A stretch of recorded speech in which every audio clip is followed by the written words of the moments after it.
Bom dia a todos. A graça e a paz. Vocês estão bem? Vocês acham que eu estou bem?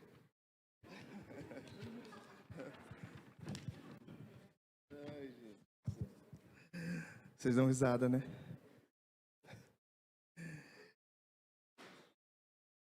Estava refletindo aqui, gente, antes de pegar o microfone, até não ia falar essas coisas. Vocês nunca se perguntaram porque todos nós estamos expostos ao mesmo ambiente, certo? Todos nós estamos sendo expostos à mesma palavra que vem todo domingo, né? A gente participa das mesmas células, né? Uma igreja, uma visão, um coração. E você nunca se perguntou por que certas pessoas elas se desenvolvem um pouco mais, outras um pouco menos, e outras quase nada? Você já se fez essa pergunta, gente? Muitas vezes a gente olha para as pessoas que estão do nosso lado e a gente percebe pouca eficácia daquilo que tem sido ministrado na vida delas. Faz sentido isso para vocês? Vocês percebem isso? Também percebo, né?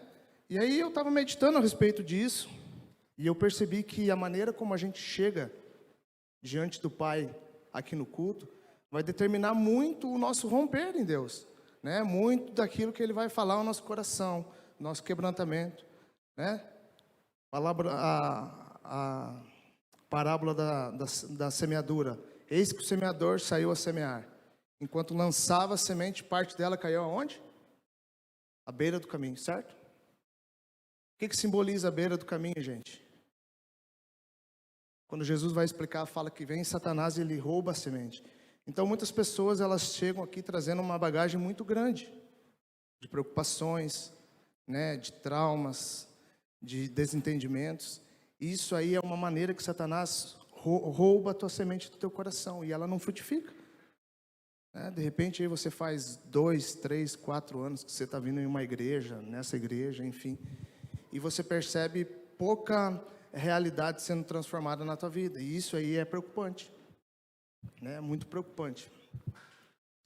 E eu gostaria de fazer uma oração antes da gente verdadeiramente entrar na palavra.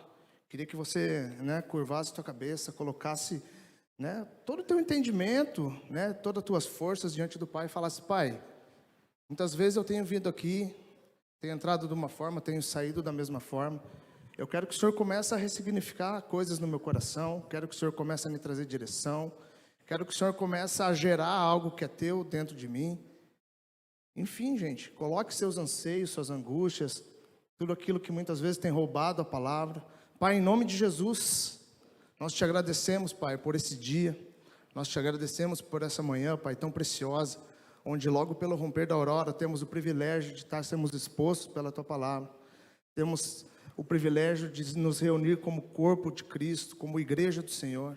Então, em nome de Jesus, Pai, o Senhor vem abrir o nosso entendimento, que a gente possa colocar todas as nossas forças, Pai, para te conhecer cada vez mais. Abra os olhos do nosso coração, Pai, queremos realmente te ver, queremos te experimentar, Pai. Queremos que a tua palavra ela comece, Pai, a entrar no nosso coração, substituindo a mentira pela verdade. E que o Senhor passe, Pai, a fazer sentido dentro de nós. Em nome de Jesus, Pai. Em nome de Jesus, esta é a minha oração. Amém. Gente, eu estou parecendo um pouco nervoso? Pouco? Hã? Eu confesso para vocês que é desafiador, né? Eu fui convidado, só prestando um feedback para vocês. Nossos pastores, eles estão em um congresso, é algo parecido, né? Seminário, mais ou menos isso. E acho que lá na cidade de Curitiba, e as esposas foram recepcionar eles também. E aí a pastora Esther, na sexta-feira daquele culto do envio do Boas Notícias, veio, né, falou: Fábio, aquele jeito dela, né, bem aleatório. Fábio, compartilha a palavra lá, né? Eu falei: palavra, né? Palavra da oferta, né, pastor? Não. Palavra do domingo. Gente do céu. Meu coração, ele foi, eu estava ali na calçada, foi daqui a Apucarana. Caiu lá e ficou. Até eu voltar, foi uns 4, 5 dias. E aí eu falei: meu Deus do céu, né? E a gente tem um padrão de excelência tão grande nesse púlpito, né? Pastor Diego, pastor Fabiano, própria pastora Esther e a Jana, pastora Janaína. Então eu falei, pai, pai? O que eu vou falar para esse povo? Né? O que eu vou compartilhar com esse povo? E aí eu fui meditar, gente, a respeito daquilo que para a gente compartilhar algo do Senhor. Eu falei, o que eu vou... E aí eu fui fazer uma identificação com o presente momento que a gente tem vivido, para que a gente possa potencializar. E o que a gente tem vivido como igreja no tempo de agora? Gente, me ajuda. Boas notícias. Ótimo. O que sinaliza boas notícias, gente? O que é o boas notícias? O boas notícias, a gente é enviado. A gente cumpre a grande comissão de Mateus 26, ide por todo mundo e pregai o evangelho a toda criatura. Então a gente sai do contexto das quatro paredes. A gente sai do nosso comodismo e a gente tenta de alguma forma influenciar as pessoas através da nossa vida, né? A boa notícia, né? O Raul sempre canta aqui que a boa notícia é Cristo. A gente vai falar a respeito de um Cristo que liberta, que transforma, que cura, que restaura, certo? Certo?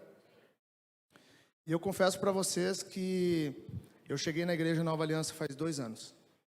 2 anos, exatamente agora em agosto faz 2 anos. E um dos fatores determinantes para eu e a minha esposa e minha família a gente entender que esse era o lugar de Deus para a nossa vida foi exatamente o Boas Notícias, né? Uma igreja que ela abraçava a responsabilidade de ir, certo? Vocês entendem isso? Isso sinaliza uma igreja muito saudável. A palavra de Deus diz que a árvore é conhecida pelo quê? Pelos frutos. Pode uma árvore ruim dar frutos bons? E uma árvore boa produzir frutos ruins? Então, um sinal claro de uma igreja relevante, uma igreja saudável, são pessoas sendo libertas pela palavra de Deus. Isso a gente vê a todo tempo aqui dentro, no nosso contexto, certo? Gente, olha essa integração. A gente tem uma integração a cada 60 dias, 80 dias mais ou menos, né? Isso. E na integração, pessoas estão tendo a primeira, ou muitas vezes a primeira, ou, sei lá, voltando a ter o convívio, né, a exposição à palavra. E a gente tem percebido que a relevância da igreja nesse contexto do ir, né? E aí eu fui tentar preparar algo para a gente potencializar esse momento que a gente tem vivido. Quem aqui que tem ido, gente? Quem está fazendo aqui o Boas Notícias? E aí, o que vocês acharam? É gratificante ou não é? As pessoas precisam de Jesus, as pessoas precisam de boas notícias, as pessoas estão sedentas, sim ou não? Mas sabe o que eu percebo, gente? O Boas Notícias, ele simboliza uma responsabilidade, certo? Para que hoje você seja próximo, você tem que abrir mão ou do seu tempo ou do seu recurso, natural, né? Então ele vai sinalizar um contexto de responsabilidade. E eu analisando algumas coisas também dentro da célula, eu percebo que quando a gente fala a respeito de responsabilidades para a igreja, do modo geral, a aceitação, né, ela é um pouco diferente. Certo, gente? Certo? Pode perceber, vem um cara que começa a pregar uma palavra, eis que te digo essa noite, tal. Todo mundo aqui feliz da vida e levanta a mão, né? E eu estou lançando uma palavra, você chega a levantar. E aí, irmãos, eu percebo que a partir do momento que vem uma palavra de confrontação, ou vem uma palavra que entra no contexto de responsabilidade, a nossa receptividade, ela se torna menor, né? Você levanta, vai tomar uma água, você começa a conversar, você começa a pensar naquele boleto que você tem para pagar na segunda-feira. Natural. E isso sinaliza uma outra coisa, que muitas pessoas ainda ela têm uma construção a respeito de Deus equivocada, né? Quando a gente não conhecia Deus, vou falar por mim, a gente entra dentro de um contexto de igreja evangélica e a gente traz uma concepção de um Deus, certo? O pastor falou esses dias aqui a respeito de uma construção de Deus equivocada. Deus preocupado com os meus desejos, com minhas satisfações, né? Com os anseios do meu coração, certo? A gente traz isso para dentro de uma igreja, sim ou não? Traz. E aí, a partir do momento que é exposto responsabilidades, a gente fica desconfortável. Vocês estão entendendo, gente? Estou me fazendo claro? Por quê, gente? Porque quando é falado a respeito de responsabilidades, isso não se encaixa naquele contexto que a gente trouxe de benefícios. Eu venho no culto para que Deus ele realize os desejos do meu coração. E quando é exposto uma responsabilidade, eu vou ter que sair, né, do meu ambiente de tranquilidade. Eu vou ter que ir, eu vou ter que gastar tempo, vou ter que dispor de recursos. E aí não tem se encaixado naquilo que a gente esperava, né? E a gente faz um paralelo quando Jesus veio. Como que se encontrava o Israel, a nação de Israel quando Jesus veio? Subjugada por Roma, certo? Certo? Israel estava subjugado por Roma, né? Era uma pequena colônia debaixo do vasto Império Romano, e ela se encontrava subjugada, debaixo, né? E aí eles tinham uma ideia que o Messias seria quem? Um líder, né? Provavelmente guerreiro, um líder militar, que iria libertar Israel de Roma. Era o que eles esperavam. E aí Jesus vem com uma proposta para você virar outra face. Eles conseguiram identificar a figura do Messias naquele homem? Não, porque ele não se encaixava nas suas expectativas. E é exatamente aquilo que acontece com nós. Hoje a gente tem grandes expectativas a respeito de Deus. A gente tem grandes expectativas, né? Inclusive a gente vem para dentro de um contexto de igreja com várias petições, vários problemas, né? A gente vem com várias coisas a serem curadas, libertas, e isso tudo é legítimo. Mas a partir do momento que a gente se depara com Cristo ressurreto naquela cruz, e que Ele nos dispõe do Espírito Santo para viver dentro de nós, e nos trazer uma nova realidade de existência, a gente percebe que aquilo lá, a resolução dos nossos problemas é só um complemento, é só um plus, né? O grande objetivo dele é te trazer vida e vida em abundância. E olha que legal. E aí algumas coisas começam a perder o significado e outras começam a fazer sentido. A gente vai entendendo que a caminhada com Jesus é uma caminhada de responsabilidade. Glória a Deus por isso. A gente tem entendido isso como igreja, certo? E aí, gente, isso aqui é a introdução, tá?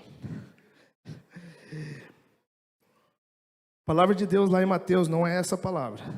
Lá em Mateus 5, do verso 13 ao 16, diz assim: vós sois o sal da terra.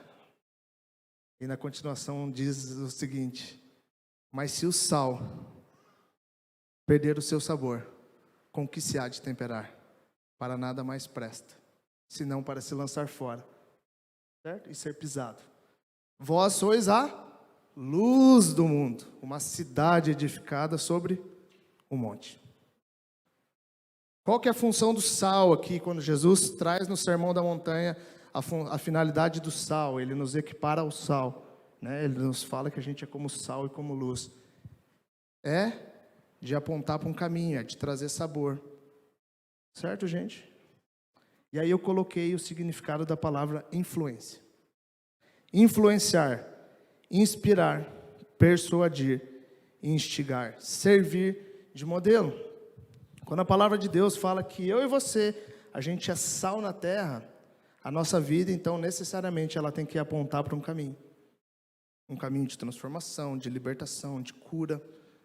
Um caminho onde o Senhor é revelado através das minhas atitudes. Natural, certo? Hoje a gente vive na era da modernidade, né? Tem muitos influenciadores. Eu não sou muito ligado em rede social, gente. Mas hoje a gente percebe que virou até uma profissão. Hoje tem muitos influenciadores que vivem de influenciar as pessoas. E qual que é a finalidade de um influenciador, gente?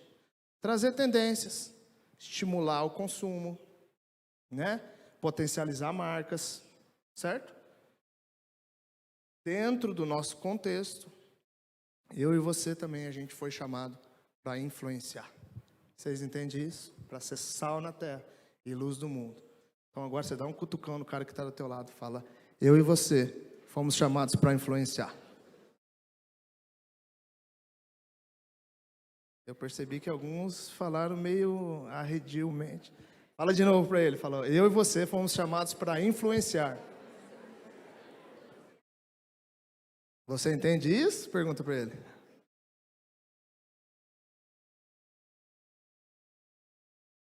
Gente, a gente foi chamado para influenciar. E eu fui fazer um levantamento de quantos evangélicos existem no Brasil. Chuta. Chuta um número alto aí. Quanto? Mais. 70 milhões. 70 milhões de evangélicos. Eu estou falando evangélicos, protestantes. Não estou contando junto os católicos, que também são cristãos, né? Que professam Cristo Jesus da mesma forma, certo? Evangélicos, né? Como eu e você, certo? Então, o que se esperaria desses 70 milhões era um nível de influência muito maior, certo? Mas por que a gente não experimenta, gente, no chão da vida, um resultado muito maior, né? Devido ao alto número de evangélicos que a gente existe hoje, que a gente tem. Por que a gente não experimenta um número muito maior de influência? Agora nós vamos começar a entrar na parte desconfortável. Porque acontece algo chamado mau testemunho. Olha o que o apóstolo Paulo vai dizer aos Filipenses 3:18. Portanto, como já vos adverti repetidas vezes, e agora repito com lágrimas nos olhos, que há muitos de vocês que vivem como inimigos da cruz de Cristo. Inimigos da cruz de Cristo. Pessoas que teriam a prerrogativa de apontar para um caminho, de salgar, de trazer sabor. Eles agem na contramão daquele propósito estabelecido. Por quê, gente? Porque ainda se relacionam com Deus na perspectiva de que coisas boas aconteçam, coisas ruins não aconteçam. Não entendendo que agora passa, né, quando a gente se depara com Cristo ressurreto naquela cruz, uma responsabilidade é gerada no nosso coração. Um alinhamento através da tua vida tem que ser muito claro. Uma vida lavada, remida, né? Qual que é o maior agente de evangelismo hoje, gente? Eu e você. Uma vida transformada, ele é o maior agente de evangelismo, certo? Conheci o Marcão antes do Marcão se render ao Senhor. E hoje o Marcão é um cara cheio da presença do Senhor. A gente percebe o lavar regenerador através da vida dele. O Marcão vai ser um cara influente, sim ou não? Muito influente. Agora o Zezinho que entrou na igreja, o Zezinho faz 2 anos que vem na igreja. Não vou expor ninguém porque vai, né? Aí o Zezinho está na igreja faz 2 anos. Mas aí as pessoas que se relacionam com o Zezinho lá fora da igreja conhecem o Zezinho. Mas o Zezinho aqui dentro da igreja é uma pessoa. E aí o Zezinho, através das atitudes dele, ele não consegue influenciar as pessoas. Certo? Então o nosso grande objetivo, que seria influenciar, que seria trazer luz, apontar para um caminho, ele passa a se tornar contrário àquilo. Isso é muito sério, gente. Talvez isso sinalize a nossa baixa influência sobre a vida das pessoas. Vocês estão entendendo? E como que isso veio ao meu coração, gente? Vocês sabem que eu sou voluntário de uma casa de recuperação faz 4 anos. Eu trabalho no contexto de dependência química, aqui na cidade. E eu confesso para vocês que nesses 4 anos a gente tem uma rotatividade bem grande lá. Então a gente já pegou todo tipo de caso. E há 3 semanas atrás entrou um menino chamado Israel. Ele é de Santa Catarina. E ele fala bem puxado, um catarinês assim. E logo no primeiro dia que eu fui ministrar lá, que eu sempre estou lá com eles às segundas e às quintas-feiras. E logo no primeiro dia que eu fui ministrar, eu me identifiquei muito com ele. Né? Ele veio e fala, nossa, cara, que massa a palavra, né? E aí eu fui saber um pouco da história do Israel. Eu gosto de saber a história deles, onde começou a dependência química, para a gente tentar trabalhar de uma forma específica com eles, né? E aí, pasmem vocês, o Israel era filho e neto de pastores, né? O Israel, ele teve um pai pastor e teve um avô pastor. E ele, relatando para mim, ele dizia que a igreja do pai dele era uma igreja muito grande. Era uma igreja de 500 a 600 pessoas por culto. Ele falou um número exato, mas eu não lembro, era mais ou menos isso. E aí, isso nasceu num lar cristão, tá, gente? Nisso, o Israel foi exposto à palavra, né, desde muito cedo. Só que o pai dele, que era um pastor muito rígido, né, era dessas denominações mais rígidas, era um cara que cobrava muito do povo que ele pastoreava, mas a hora que ele chegava dentro da casa dele, o Israel me relatou que ele agredia a mãe dele de forma abrupta, de surra mesmo, né? E isso desde quando ele se entende por gente, desde a sua infância. Então, alguém que teria que sinalizar, apontar para um caminho, gerar um anseio por aquela criança se relacionar com Deus, ele trabalhou contrariamente através da vida dele.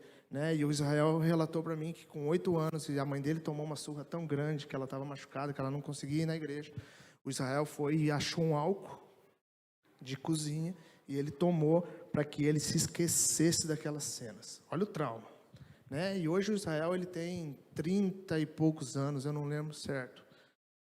30 e poucos anos, é um cara assim que foi judiado pela vida, é um cara que posteriormente começou a se envolver com drogas para esquecer aquele contexto de casa, desenvolveu uma dependência com crack, e hoje ele está sendo trabalhado pela palavra de Deus, enfim.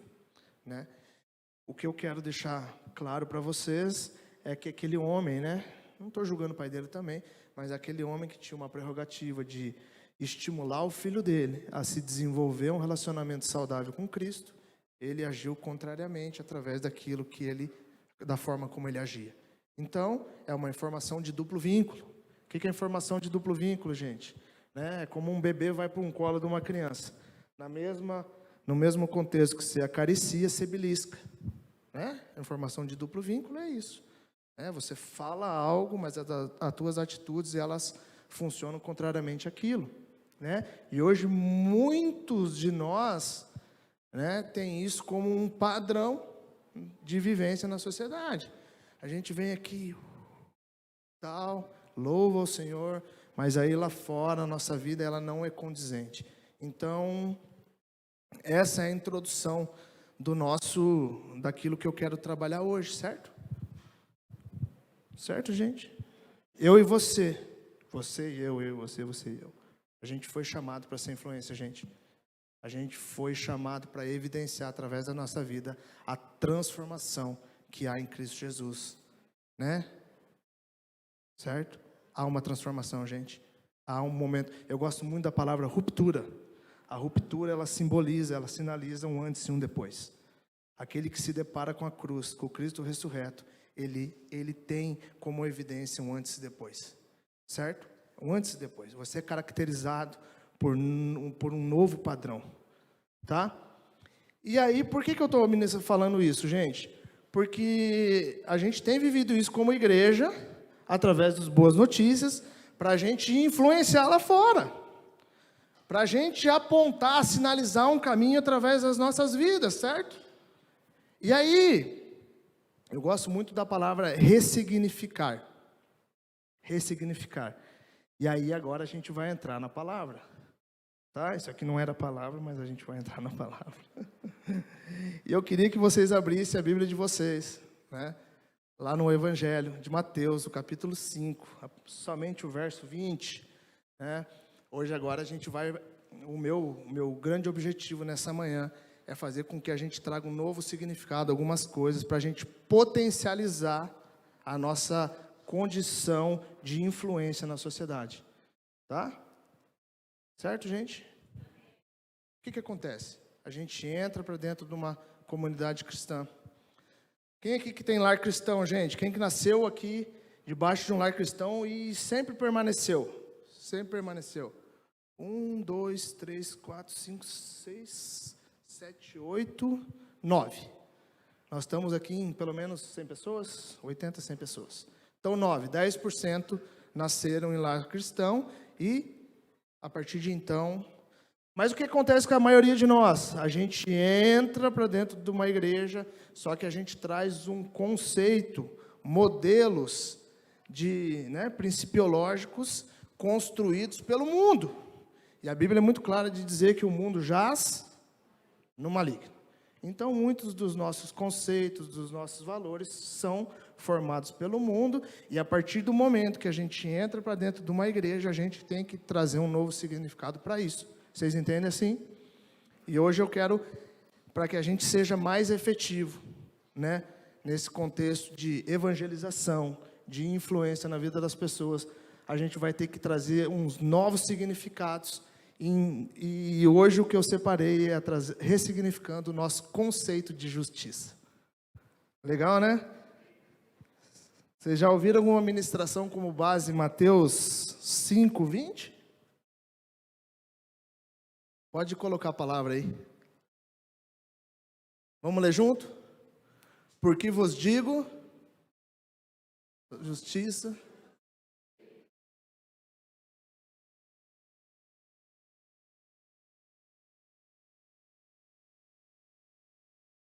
Vamos de novo? Agora deixa eu. Vou te constranger, não, cara chato, né? Porque vos digo que se a vossa justiça não exceder a dos escribas e dos fariseus, de modo algum entrarei nos reinos dos céus. Olha que legal. Você já viu alguma ministração com essa palavra base? Eu nunca tinha ouvido.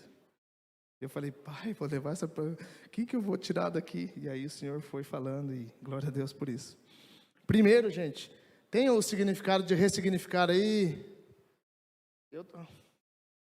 Perdão aqui, ó. Eu não tinha visto que estava aqui, gente. Tão nervoso que eu tô. Vamos lá. Ressignificar.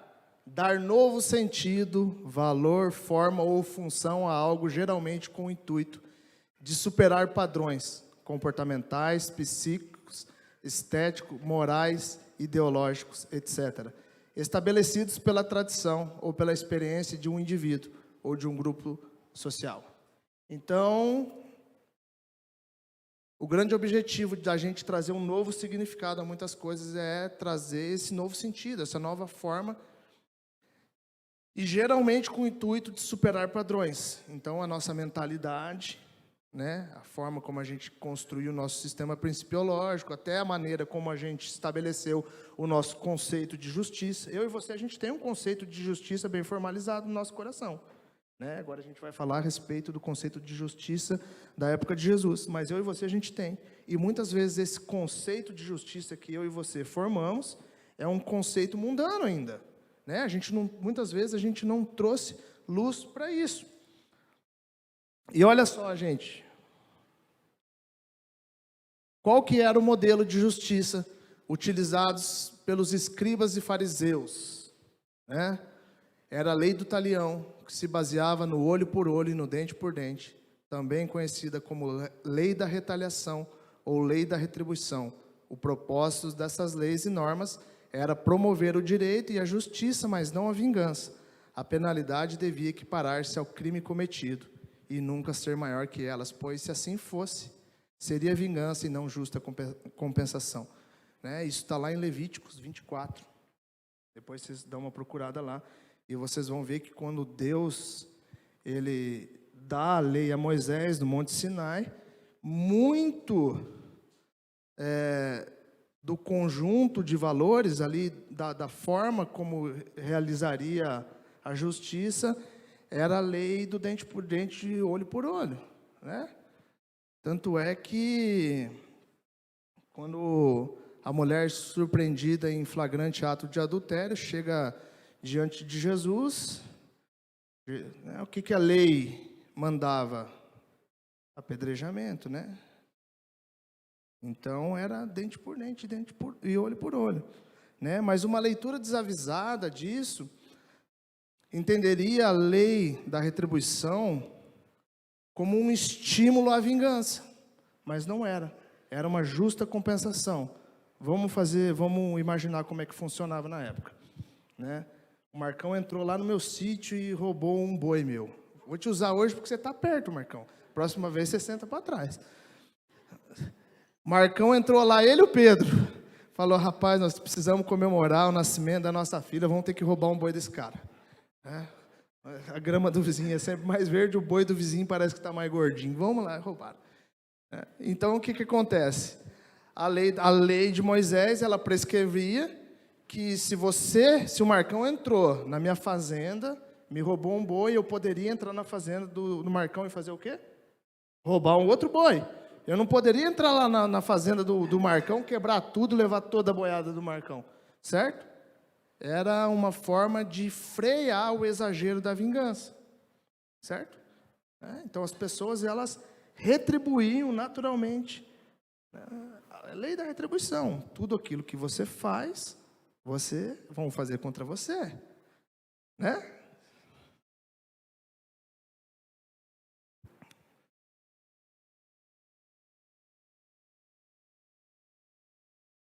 Não, volta aqui. O propósito dessas leis e normas era promover o direito e a justiça, mas não a vingança. A penalidade devia equiparar-se ao crime cometido e nunca ser maior que ele. Pois se assim fosse, seria vingança e não justa compensação. Né? Inconscientemente, gente, a gente traz esse mesmo contexto, né, como um modelo de justiça na nossa vida. Certo ou errado? A gente retribui às pessoas aquilo que elas nos dão. Verdade, gente. Né? Você dá bom dia para quem te dá bom dia. Você ama aquele que te ama. Você abençoa, você presenteia aquele que te presenteia. Você só retribui. Vocês estão entendendo? A gente traz esse mesmo modelo de justiça que os fariseus tinham como base. A lei da retribuição. Certo? E a Bíblia é muito clara de falar que se a vossa justiça não for o quê? Maior. Então a gente vai ter que trazer luz a esse conceito de justiça. A gente vai ter que trazer um novo significado, gente. Para que o nosso poder de influência, ele seja maior. A grande pergunta, agora entra uma grande pergunta. Será que o olho por olho e o dente por dente também não tem sido o nosso modelo de justiça? Será que a gente não tem simplesmente só reagido a estímulos? Vou falar alguma coisa aqui para vocês e perdão da indelicadeza. Mas tem cristão, gente, que hoje eles não fedem nem cheiram. São cristãos que eles só reagem a estímulos. Eles a todo tempo estão devolvendo na mesma moeda. Pessoas que não entenderam que a gente encarna um novo tipo de ser humano. É um outro padrão, gente. A gente não pode mais devolver mal com mal, ofensa com ofensa. E por isso que a gente não tem experimentado um poder de influência muito maior. É o nosso mesmo modelo de justiça que os fariseus usavam. A gente só retribui. Gente, tem gente que se diz cristão, mas não consegue sorrir para as pessoas. Não consegue olhar e falar um bom dia. Não consegue transparecer aquilo que está aqui dentro. Tem pessoa que é só reativa, gente. E aí, exatamente através da lei da retribuição, agindo com as pessoas dessa mesma maneira, a gente tem colhido muito pouco resultado no nosso ambiente. Certo? E agora vocês me perguntam, Fábio, como é que você descobriu isso? Da pior parte, gente. Me tornei cristão. Tive uma experiência com Deus dentro de uma casa de recuperação entre os anos 2013 para 2014. E aí eu fui para dentro de uma igreja evangélica. Certo? Só que quando eu entrei para dentro de uma igreja evangélica, eu trouxe o meu modelo de justiça, né? Devolvia mal com mal, ofensa com ofensa. Cumprimentava aqueles que me cumprimentavam, amava os que amavam. É fácil amar Nicole, né? Muito fácil. E aí, meus irmãos, fui para dentro de uma igreja e comecei a participar da igreja. Né? Mas não entendia essa questão de ser referência. Essa questão de influenciar a vida das pessoas. E aí, dentro da igreja que eu estava, tinha um time de futebol, gente. Pensa num time bom. Os irmãos da minha igreja gostavam de bola. E eu sempre gostei muito de futebol. E aí, o Rodrigo dando risada lá. O Rodrigo é São Paulino. E aí, gente, pensa o irmãozão aqui, traz uma bagagem carregada do mundo e agora vai para dentro do time dos crentes.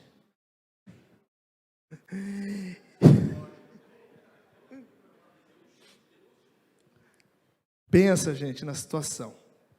E aí acho que esses irmãos da igreja, eles só me marcavam um jogão. Só time bom. Então pensa num jogo pegado. Era jogo pegado. Não era esses joguinhos rachão que o Rodrigo joga, não. Os pés duros, o Andinho, estão tudo bichado, os joelhos podres.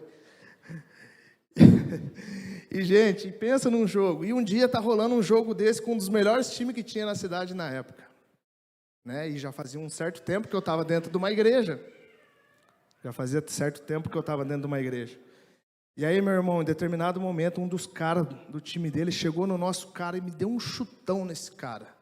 Pergunta o que o crente fez? Fui no meio do cara. Já cheguei, já comecei a xingar e tal, e vamos. E aí o cara já retrucou, já devolveu na mesma moeda. Eu falei que ia matar ele. E aí os outros irmãos da igreja, eu falei, agora os irmãos vão pro pau comigo, né? Olhei para trás, só eu, tinha uns 9 do time, já saiu o banco inteiro. Eu falei, rapaz, esses crentes são tudo sem vergonha, me deixaram na mão aqui, né? Enfim, alguns conheciam eu do time dos caras, discute dali, discute daqui. Me chega um cara do meu time, um cara muito sábio. E aí ele tenta, né, contornar a situação, e eu ameaçando todo mundo de morte, gente. E ele tenta contornar a situação, né? E aí, nisso que ele está tentando contornar a situação, chega um cara do time deles e descasca esse cara, porque você é isso, porque você é aquilo, porque isso é aquilo outro. E aí esse cara teve uma atitude, irmãos, que gerou marcas indeléveis na minha vida. Ele olhou para esse cara e falou assim, ó, você está certo, irmão, eu sou tudo isso aí. Irmão, ele interrompeu o ciclo da violência. Ele não devolveu o mal com o mal. Cara, e eu confesso para vocês que eu fiquei extremamente constrangido, chateado. E aí depois terminou o jogo, o cara que xingou ele ficou tão envergonhado, falei, irmão, eu vim com 200 pedras para cima de você e você me respondeu de uma forma tão pacífica, tão calma, que eu quero te pedir perdão. E aí, meu irmão, esse cara, né, parou, né, a gente contornou a situação ali.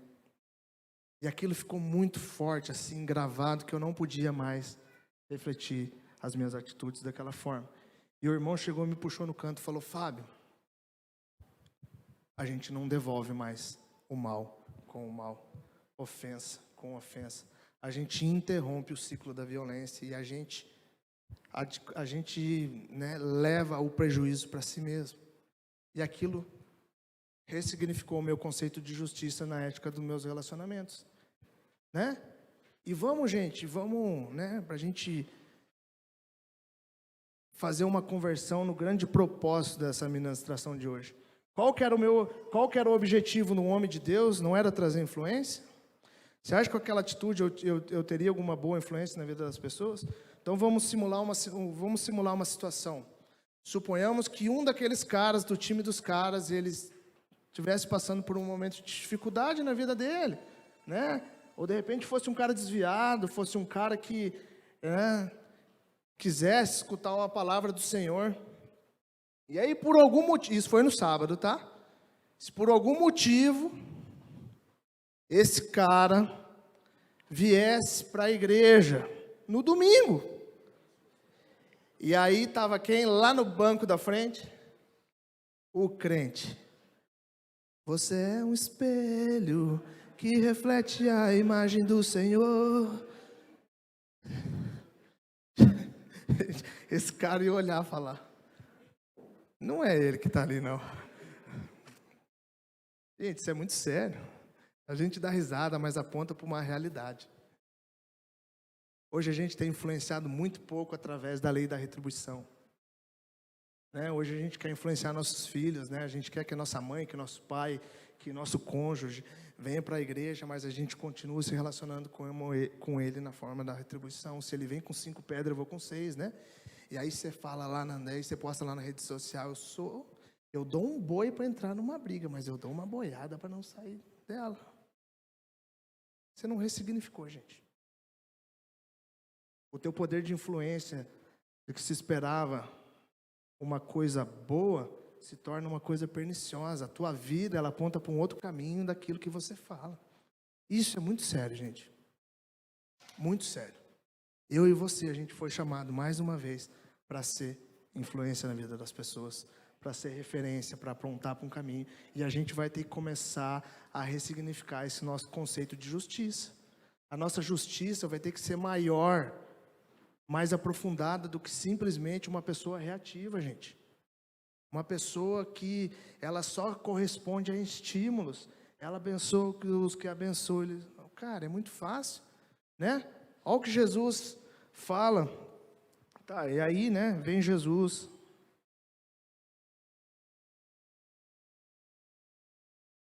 Lá no verso 38 fala assim, do mesmo Mateus 5. Ouvistes o que foi dito? Olho por olho e dente por dente.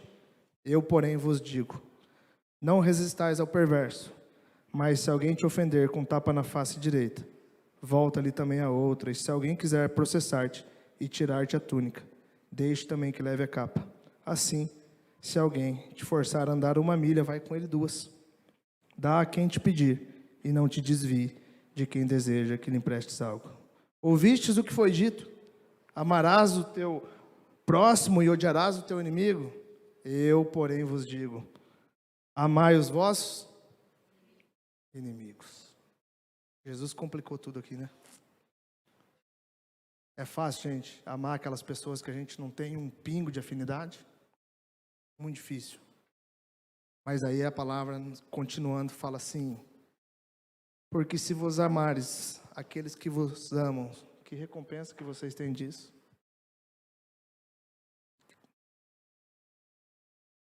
Gente, se entrar dentro da cadeia ali e perguntar se um pai de família, se o marido lá ama a esposa, eles vão falar, eu amo minha esposa. A gente se assemelha a pessoas que não conhecem Cristo, simplesmente sendo reativo, gente. E isso aí a gente vai ter que trazer um novo, para que a gente possa ser mais incisivo, para a gente possa ser mais cirúrgico no contexto de evangelização. 70 milhões, gente. É muita gente que se diz crente, mas pouca gente que exerce influência. Quem aqui que estava na reunião de liderança, na penúltima reunião de liderança, que o pastor Diego, ele, em lágrimas, ele compartilhou alguma coisa assim que mexeu com o meu coração, né? Ele disse que chegou em um determinado momento da vida dele, que ele precisava de referência, né? E que a partir daquele momento ele tinha decidido no coração dele a ser uma referência. E cara, e aquilo virou uma chave para mim. Eu e você, a gente nasceu para ser referência, gente. E a gente vai começar a influenciar lá no contexto de casa. A gente vai começar a estimular as pessoas que têm mais proximidade da gente. Muitas vezes a gente quer alcançar as nações, gente. Muitas vezes a gente quer fazer um propósito de ir lá para a África ministrar, sendo que teu marido, tua esposa, teus filhos, eles precisam de um bom testemunho, de um homem que não é mais simplesmente um reativo. Vocês estão entendendo, gente? É nas pequenas coisas que a gente começa a criar uma igreja forjada, forte, como a gente tem experimentado esse contexto como igreja. Certo? Vocês estão entendendo? Está dando para ser bem claro, gente? Vocês se identificam também com esse modelo doentio, com esse critério doentio que a gente usa ainda para estabelecer nossos critérios de justiça? A forma como a gente se relaciona com as pessoas? Se você amar os que vos amam, que recompensa que você tem? Né? O Fernando esse dia foi ministrar a respeito de oferta aqui. E ele falou da seguinte forma: se a gente só fazer o ordinário, meu irmão, a gente nunca vai experimentar o extraordinário. Então, quando as pessoas elas esperam uma atitude sua, como que esse cara esperava que aquele irmão ele fosse retribuir da mesma moeda, e que a partir desse momento ele não reage daquela forma, irmão, ele ganha o coração das pessoas. E é isso que vai acontecer comigo e com você. A partir do momento que as pessoas esperarem uma atitude nossa e a gente for contrariamente, a gente vai ter um poder de influência na vida delas gigantesco. Falava, ei, se fosse outrora, esse cara ia me xingar, esse cara ia, né, me mandar lá para longe. Hoje não, ele é um cara temperado. Ele é um cara calmo, não é precipitado. Vocês estão entendendo, gente, o poder de influência que a gente tem? Quer ver quando você se diz crente numa família que ninguém é crente? Os olhares se voltam todos para você. Vamos ver se ele realmente mudou. E a gente atrai esse tipo de olhar, gente, olhar de julgamento. Por isso que a gente tem que ser, sim, referência. Por isso que a gente tem que trazer, sim, luz para a nossa vida, alinhamento segundo a palavra de Deus. A palavra, ela vai te trazer luz. Não é eu cumprir uma formalidade, vir aqui no culto e sair da mesma forma, não. Aquilo que você tem que aprender, ele tem que ser uma evidência na tua vida. Em nome de Jesus. Amém, gente? Olha, eu já parei de colocar já aqui. Na continuação, isso aqui já foi. Parte prática desse novo significado do modelo de justiça. Em vez de devolver o mal com o mal, responda pacificamente. Provérbios 15:1 diz que a resposta branda, ela desvia o furor, mas a palavra ríspida desperta a violência. Então eu sei que hoje o lar, a nossa casa, é um lugar determinante para que a gente tenha um relacionamento cada vez mais profundo com Deus. Quando o lar está saudável, a chance de um desenvolvimento com Cristo é muito maior. Vocês entendem isso? Eu entendo assim. Então, o que eu tentei trazer para a parte prática entre eu e minha esposa? Você acha que eu e a Nicole, a gente diverge lá de vez em quando, sim ou não? Não. Vocês estão tendo uma imagem equivocada a respeito da minha pessoa. Diverge, gente. Como todo relacionamento. Certo? Só que o que a gente aprendeu? Um lar disfuncional, através da gritaria, através do desconforto, da briga. Você fica mal o dia inteiro. Normal. E aí a gente entendeu muito essa questão da palavra branda, desviar o furor. Quando eu percebo que ela está num dia meio atravessada, que ela fica um pouquinho mais que eu, viu, gente? Só expondo a vida dela aqui. E eu percebo que ela me dá uma palavra meio atravessada. Se fosse o velho modelo de justiça, eu devolveria na mesma moeda e transformaria o ambiente na minha casa num ambiente disfuncional, certo? Uma grande probabilidade daquilo respingar nos meus filhos, de respingar no meu devocional, de respingar no restante do meu dia. Então eu faço uma leitura dela, e se ela me dá uma palavra atravessada, eu tento de alguma forma ser calmo. Da mesma forma ela me vê quando eu estou meio acelerado, quando eu estou meio maluco, ela fala, hoje eu tenho que ter um trejeito. Se ele me largar uma palavra meio atravessada, eu vou ter que responder pacificamente. Gente, isso faz muita diferença. Faz muita diferença. O ambiente de casa é um ambiente de acolhimento, um ambiente onde a palavra, a presença do Senhor tem que ser manifesta através das nossas atitudes. Gente, eu conheço gente que está tentando evangelizar o marido. Fazem 5, 10, 8 anos. Mas sempre respondendo a estímulos. Se o marido está bem, se o marido está mal, manda uma palavra atravessada, devolve na mesma moeda. Vai ganhar o coração do marido quando? Nunca. Por quê? Porque não influencia em nada. As pessoas relativizam. Vou lá na igreja, Vocês nunca ouviram isso? Vou lá na igreja para ser como você? Vou lá na igreja para ser como fulano? Vocês estão entendendo, gente? Olha só, isso é a parte prática, gente. Em vez de devolver o mal com o mal, a Bíblia, no mesmo evangelho de Mateus 5, vai falar: bem-aventurados os pacificadores, bem-aventurados os mansos. Se tornar um coração pacífico, uma pessoa mansa, é sinal de fraqueza, gente? É sinal que o fruto do Espírito Santo está sendo desenvolvido na tua vida. Vocês estão entendendo? Quando eu respondo pacificamente, aquilo sinaliza um espírito, o fruto do Espírito sendo desenvolvido na tua vida. E isso, por isso que eu sempre falo, gente, Você quer se desenvolver? Quer alcançar lugares altos em Deus? Se relacione com Deus. É na proximidade que gera intimidade, é na intimidade com o Senhor que a gente é transformado. Não pense de outra forma. Quando você está pertinho do Pai, que o caráter do Pai começa a ser revelado através da tua vida, é que você impacta a vida das pessoas, através do teu testemunho, gente. Amém? Vamos lá.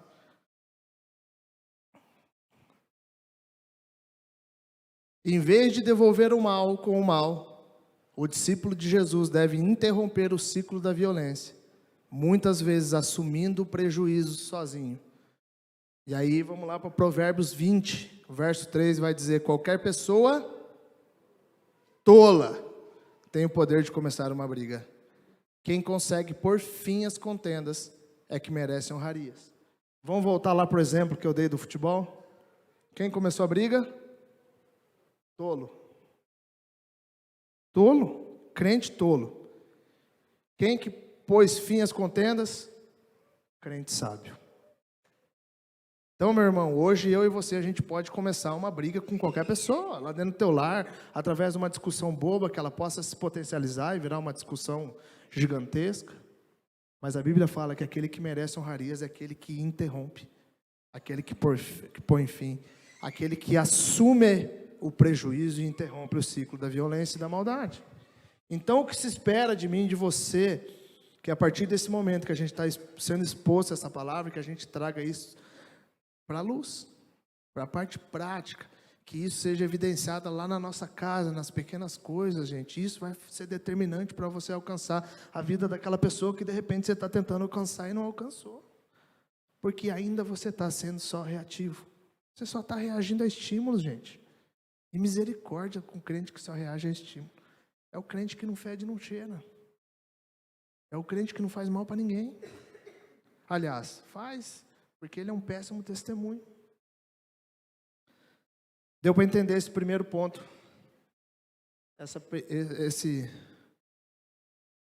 outro modelo de justiça doentio que a gente precisa ressignificar, que é a justiça própria. Vai estar lá em Lucas 16. E ele lhes disse: vocês são os que se justificam aos olhos do homem, mas Deus conhece o coração de vocês. Aquilo que tem muito valor entre os homens é detestável aos olhos de Deus. Vós sois aquele que, na minha tradução, que está um pouquinho diferente, vai falar: vós sois aqueles que justificai a vós mesmos. E como que eu trago a autojustificativa?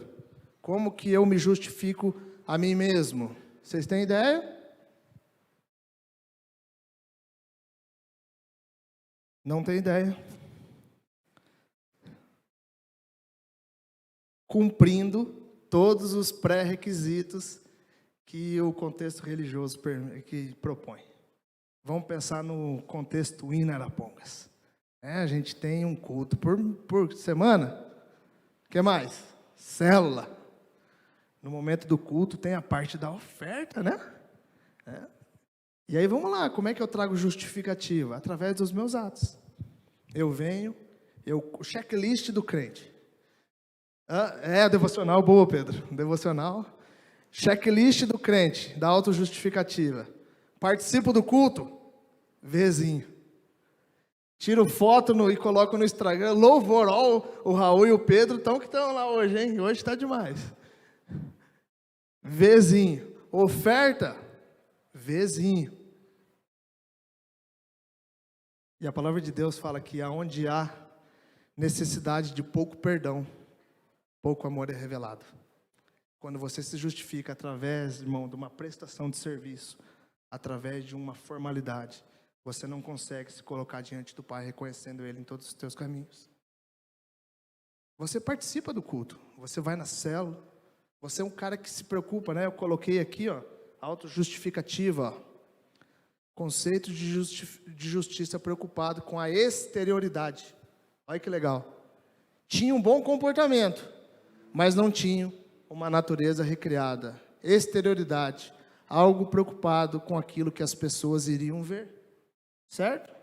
quando Jesus está aprofundando, está ressignificando a lei de Moisés, né? Ele fala, ó, vocês não matam, mas vocês odeiam. Vocês não adulteram, mas vocês cobiçam. Em outras palavras, né? Muitas pessoas, elas têm se justificado perante Deus através do bom comportamento, né? Não, eu sou uma pessoa honesta, pago minhas contas, sou uma pessoa que estou no culto todo domingo, blá, blá, blá, blá, blá, blá, blá, blá, blá. Mas é uma pessoa que não teve a natureza transformada, gente. Não é uma pessoa que se relaciona com Deus e, Pai, o que o Senhor quer trabalhar nesse momento? O que o Senhor quer expor através da minha vida? O que eu tenho que melhorar? Não consegue reconhecer a condição de miséria absoluta que a gente tem perante o Pai, e a gente começa a justificar a si mesmo. A gente se preocupa só com aquilo que é interior, e a gente não se preocupa com a nossa interioridade. Isso é um veneno. A gente percebe que os fariseus, os escribas, eles tinham um modelo de justiça preocupado com aquilo que era aparente. E muitas vezes, gente, a gente encontra isso dentro das nossas igrejas. Pessoas que cumprem todas as formalidades, mas pessoas que não tiveram a natureza recriada. Que o Espírito Santo não é a base, o alicerce, né? Que a participação litúrgica nisso daqui traz autojustificativa. Isso é um veneno, gente. Porque não entenderam a responsabilidade de influenciar. Estão justificando. Pai, ó, estou aqui, viu? O Senhor está vendo, né? Se puder tudo ocorrer da forma como eu espero, na segunda, na terça e na quarta, eu te agradeço. Irmãos, nunca vai ter uma experiência com Deus, gente. Autojustificativa, né? 2 homens subiram a um templo para orar. Um era fariseu e o outro publicano. O fariseu em pé orava: Pai, graças te dou, porque não sou como os outros homens, ladrões, corruptos, adultos, nem mesmo como esse publicano. Jejuo 2 vezes por semana, dou o dízimo de tudo que ganho. Ou seja, estava se justificando através de um padrão moral e através de uma prestação de serviço ao templo. E muitas vezes a gente traz esse mesmo modelo equivocado de justiça para a nossa vida. A gente se justifica pela participação nisso aqui. Irmão, se o teu coração não estiver aqui, se você não entender que o teu interior fluirão rios de água viva quando você realmente tiver uma experiência de ruptura com o Senhor, muitas coisas vão permanecer da mesma forma. Modelo doentio. Precisa trazer um novo significado, gente. Quando a gente, né, muitas vezes a tua prestação de culto aqui, ela vai sinalizar uma prestação de culto para você mesmo. De repente você acha que está prestando culto ao Deus vivo e verdadeiro, mas de repente você está prestando culto a você mesmo. Porque o único beneficiado da tua prestação de culto é você. Isso é muito sério, gente. E a gente tem que virar uma chave, para que a gente possa, assim, experimentar um maior nível de influência na vida das pessoas. Em nome de Jesus, gente. Vou repetir, acho que pela 5ª, 6ª vez. Eu e você fomos chamados para influenciar. E como que a gente vai influenciar? Através de uma vida lavada, uma vida reta, uma vida íntegra, uma vida onde as características, onde o caráter do próprio Deus é manifestado no nosso dia a dia, através da minha vida e de você. É possível, é possível. Quando o apóstolo Paulo, ele traz a responsabilidade: sejam meus imitadores, como eu sou de Cristo. Ele traz a referência para ele. Ele fala: ó, eu sou referência. Eu sou referência. Podem agir da forma como eu ajo. E isso, hoje, tinha que ser característica minha e tua. A gente tinha que sim falar para as pessoas que caminham com nós, falar: ó, sejam meus imitadores assim como eu sou de Cristo. E aí a pergunta é: será que se as pessoas elas reproduzissem aquilo que é natural na nossa vida, elas estariam agradando ao Senhor ou não? Isso é muito sério, gente. Eu percebo que alguns de vocês já estão baixando a cabeça. né? E não é, e eu não quero te pesar, né? Não quero te pesar, não quero que a palavra de hoje ela te estimule a sair daqui num contexto derrotista. Eu quero que a palavra de hoje ela te estimule a virar uma chave no teu conceito de justiça. Pai, será que eu não tenho só reagido? Pai, será que eu não tenho sido relevante lá dentro da minha casa? Não precisa evangelizar, não precisa ir em lugar nenhum. Vai lá dentro, começa pela tua casa. Pai, será que eu não tenho inspirado as pessoas que me cercam? Ou eu só tenho reagido a estímulos? O objetivo da palavra é esse, gente. Não é te deixar envergonhado, não é que você pense no fulano de tal como um mau testemunho, não. Olha para dentro de si. Hoje é o dia de você olhar para dentro de si mesmo e se perguntar se hoje você é uma referência. Se você hoje é um homem e mulher de Deus que pode trair essa prerrogativa de influência. Né? Se a tua vida tem características dos antes e do depois, de uma verdadeira transformação, de um lavar regenerador do Senhor. Amém, gente? E para a gente finalizar, estou no horário? Estou no horário. Ué. Passa para frente aí para mim, por gentileza.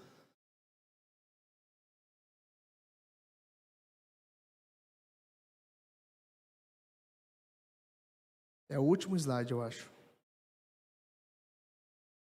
Tranquilo.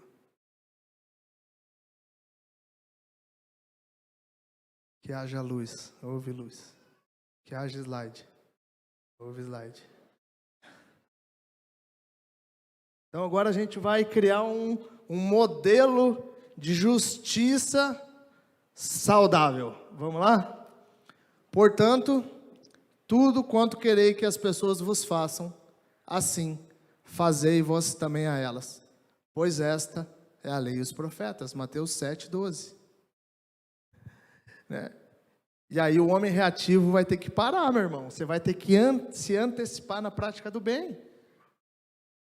Quando surge uma situação de desgaste relacional lá, você vai ter que ser o cara que vai ter que se antecipar para trazer luz, para trazer retratação, para pedir perdão, para trazer paz. Seja um incentivador. Faça o que é certo, porque é certo, não pela recompensa. Isso aí, gente, é só para pessoas que nasceram de novo. Né? A gente gosta de ser muito bem tratado. A gente gosta de receber honrarias, a gente gosta de receber palavra de afirmação. Mas muitas vezes a gente não age dessa forma, né? Naquilo que a gente deveria retribuir, a gente não retribui. Então, gente, faça o que é certo, porque é certo. Seja amável, porque a palavra de Deus diz que seja a vossa amabilidade conhecida por todas as pessoas. Breve voltará ao Senhor. Então você cria uma identidade. Você é um cristão, você é um lavado. O teu semblante reproduz Cristo. Seja uma pessoa inspiradora, seja uma pessoa que incentiva, seja uma pessoa que sempre tem uma palavra de direção, uma oração pronta. Seja uma pessoa que as pessoas consigam enxergar referência na tua vida em todas as áreas. Em nome de Jesus, gente. Vocês vão ver como a gente vai encher, a gente vai ter 213 cultos por domingo aqui. Coitado dos meninos do louvor e do cara que prega, está morto. Porque a gente vai influenciar, gente. A gente vai colher nas pessoas, na vida das pessoas, levando as pessoas a um grau de maturidade. O grande objetivo da caminhada com Jesus é nos desenvolver uma maturidade. E a maturidade ela é vinculada da forma como a gente lida com as situações de forma diferente que a gente lidava antes. Certo? Se você era uma pessoa impulsiva, intempestiva, e agora o Espírito Santo de Deus é na tua vida, você é totalmente diferente. Faça para as pessoas aquilo que você gostaria. Tem pessoas que gostam de ser paparicadas, mimadas, mas não fazem nada por ninguém. Não abençoam ninguém. Loucura, né? Jesus, ele dá umas complicadas nas coisas, né? Mas você viu que a palavra de Deus, ela fala... E para a gente finalizar, para que vos tornei filhos do vosso Pai que estás no céu. Pois ele fez raiar o sol sobre maus e bons, e derrama chuva sobre justos e injustos. Porque se amardes os que vos amam, que recompensa tendes? Não os fazem os publicanos igualmente assim? E se saudardes somente os vossos irmãos, que fazeis de notável? Não agem os gentios também desta mesma maneira? Assim sendo, sede-vos perfeitos, como perfeito é o vosso Pai que está no céu. Então, eu queria convidar o time do louvor. Vem também aqui, Rodrigão. Já pensou, o joelho infarta, né? Chamar ele e o Andinho aqui pra frente. Aqui. Pode chamar, Casa? Gente do céu, esses caras tiraram tanto sarro de mim esses dias atrás, que eu vim fazer uma oração aqui, vocês viram? E eu falei uma palavra errada aqui, fizeram até bullying comigo, viu? Deixa eles, o Rodrigo é o primeiro da minha lista. O dia que ele bobear, eu vou chamar ele para mim aqui na frente. Né, Ju? O que você acha? Você aprova? Gente, eu queria te levar a um momento agora de reflexão. Né? Um momento de você... O grande intuito da palavra sendo ministrada num culto é para a gente fazer uma autorreflexão se aquilo não é algo que a gente precisa trazer à luz. Né? Então, eu quero que você hoje faça uma autorreflexão, falar, Pai, em nome de Jesus, será que eu não tenho sido irrelevante na vida das pessoas? Será que eu não tenho sido uma pessoa que não fede, que não cheira? Uma pessoa sem sabor, uma pessoa que não salga, uma pessoa que não aponta para um caminho? Será que as minhas atitudes, elas não têm, contrariamente, manchado os caminhos do Senhor? E eu queria se colocar de pé. Queria que enquanto que o louvor ele entoasse essa canção, você refletisse, começasse a colocar aquilo que está aqui dentro, aquilo que é natural teu diante do Pai, para que Ele venha trazer luz, para que você se torne referência, para que você aponte para um caminho e para que as pessoas elas tenham prazer em estar ao teu lado. Amém, gente?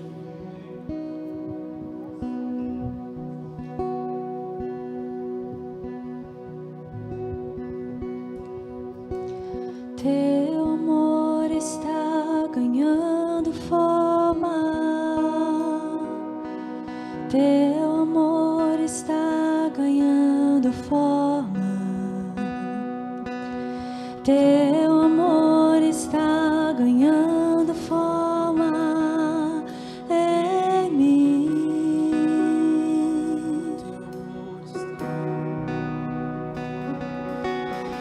Teu amor está ganhando forma. Teu amor está ganhando forma. Teu amor está ganhando forma em mim. Eu vou.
Pai, em nome de Jesus, que privilégio que temos, Pai, de sermos agentes do reino de Deus, homens lavados, homens remidos pelo Teu Espírito Santo, ao qual o Senhor nos deixou a grande comissão, Pai, de ir por todo mundo e pregar o Evangelho.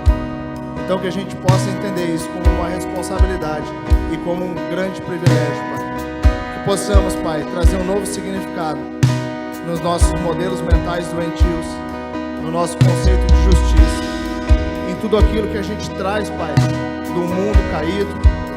Em nome de Jesus, Pai, que a Tua igreja ela possa romper, Pai, que a Tua igreja ela possa trazer luz a tudo aquilo que está nas trevas, para que sejamos, Pai, agentes de influência, para que possamos, Pai, estimular as pessoas a servir ao mesmo Deus que nós. Em nome de Jesus, Pai, que possamos atrair a condição da referência, que possamos sinalizar um alvo, que possamos temperar um mundo caído. Em nome de Jesus, que o Senhor venha revestir cada um desses irmãos, que o Senhor venha fortalecê-los cada vez mais, para que eles possam alcançar lugares altos, Pai, para que eles possam, Pai, ser sal na terra e luz do mundo. Essa é a minha oração em nome de Jesus. Amém. Glória a Deus, gente.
Amém. Que você vá em paz, que você tenha um excelente domingo. E eu te garanto que hoje você vai já ter uma oportunidade de você a experimentar na prática isso que a gente trabalhou. Então que algumas evidências, né, da palavra sendo trabalhada no teu coração possam ser experimentadas no teu dia. Em nome de Jesus.